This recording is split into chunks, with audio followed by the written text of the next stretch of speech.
Assalamualaikum warahmatullahi wabarakatuh. Perkenalkan, nama saya Nisrina Nur Aini dengan NIM 2042200010, Prodi Pendidikan IPS Universitas Balai Bandung. Pada kesempatan kali ini saya akan menjelaskan tentang dinamika penduduk di Rusia.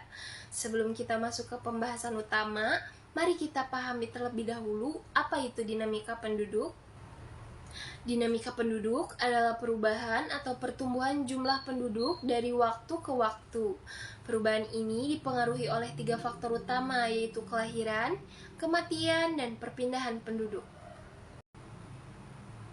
Rusia adalah negara dengan wilayah terbesar di dunia, mencakup lebih dari 17,1 juta kilometer persegi atau sekitar 11% dari total daratan di bumi.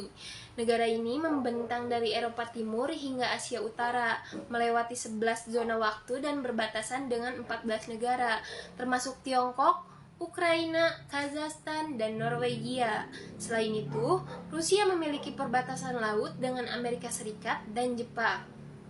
Selanjutnya ada statistik demografi pada tahun 2024. Menurut data terbaru, populasi Rusia mencapai 144,8 juta jiwa, menjadikannya negara terpadat di Eropa dan negara dengan populasi terbesar ke-9 di dunia. Meskipun luas wilayahnya sangat besar, kepadatan penduduknya rata-rata sangat rendah, yaitu 8,4 orang per kilometer persegi. Selanjutnya ada karakteristik penduduk Rusia.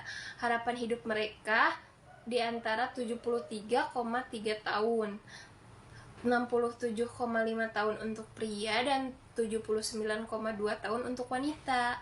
Rata-rata usia mereka yaitu 39,9 tahun, mencerminkan penuaan populasi. Angka kelahiran hanya 1,5 anak per wanita, jauh di bawah angka penggantian populasi yaitu 2,1 anak per wanita. Moralitas bayi atau angka kematian bayi adalah 4,2 kematian per 1000 kelahiran hidup. Angka kematian anak di bawah 5 tahun adalah 5,3 kematian per 1000 kelahiran hidup. Sebagian penduduk Rusia tinggal di wilayah barat Rusia, terutama ibu kota Rusia yaitu Moskow dan Saint Petersburg sebagai kota terbesarnya. Sementara itu, wilayah Siberia sebagian besar tidak berpenghuni karena kondisi lingkungannya yang ekstrim. Selanjutnya dinamika penduduk berdasarkan periode. Pertama yaitu tahun 1990-an. Setelah runtuhnya Uni Soviet pada tahun 1991, Rusia mengalami krisis demografi besar-besaran. Banyak penduduk bermigrasi ke negara lain, angka kelahiran turun drastis akibat ketidakstabilan ekonomi dan sosial. Angka kematian meningkat akibat masalah kesehatan seperti alkoholisme, penyakit kronis, dan tingginya tingkat bunuh diri, terutama di kalangan pria usia produktif. Yang kedua, tahun 2007 sampai 2014. Pada tahun 2007, pemerintah meluncurkan kebijakan untuk meningkatkan angka kelahiran seperti maternity capital atau insentif finansial untuk keluarga yang memiliki lebih dari 1 anak. Terus ada tunjangan anak, memberikan subsidi bagi keluarga dengan anak-anak kecil. Hasilnya ada peningkatan sementara dalam angka kelahiran hingga awal 2010-an. Yang ketiga, tahun 2015 dan 2020, krisis ekonomi ditambah COVID-19 memperburuk situasi. Angka kematian akibat pandemi meningkat. Angka kelahiran tetap rendah akibat ketidakpastian ekonomi. Selanjutnya, ada faktor-faktor yang mempengaruhi dinamika penduduk. Yang pertama ada urbanisasi dan modernisasi. Sebanyak 74,6% penduduk Rusia pindah ke kota besar seperti Moskow, meninggalkan daerah pedesaan yang terpencil dan kurang berkembang. Perubahan gaya hidup di kota-kota besar membuat pasangan menunda pernikahan dan memiliki anak. Yang kedua, ada kesehatan masyarakat. Rusia menghadapi masalah kesehatan yang signifikan, termasuk tingginya tingkat alkoholisme dan kebiasaan merokok. Sistem layanan kesehatan menghadapi tantangan besar dalam menangani penyakit kronis. Yang ketiga, ada migrasi.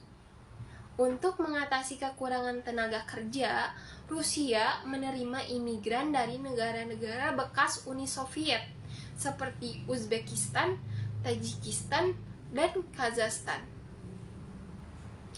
Selanjutnya ini adalah piramida penduduk Rusia untuk tahun 2024.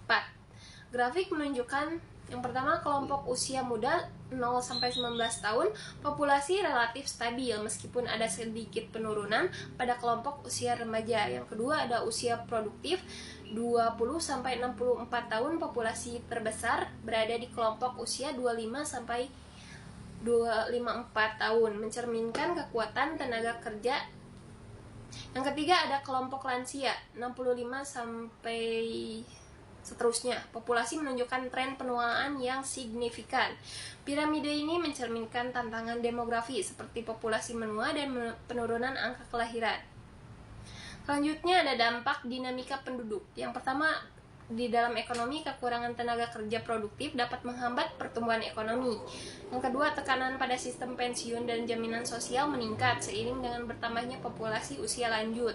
Yang kedua, dalam segi sosial, ketimpangan antara wilayah perkotaan dan pedesaan menjadi semakin besar.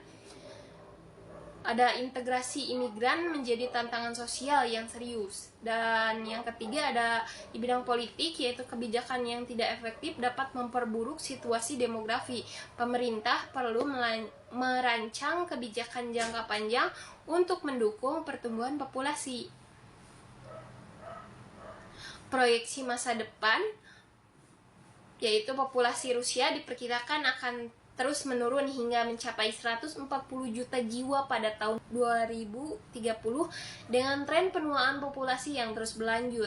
Diperlukan kebijakan yang inovatif seperti peningkatan layanan kesehatan, program intensif untuk keluarga muda, diversifikasi ekonomi untuk mengurangi ketergantungan pada sektor energi.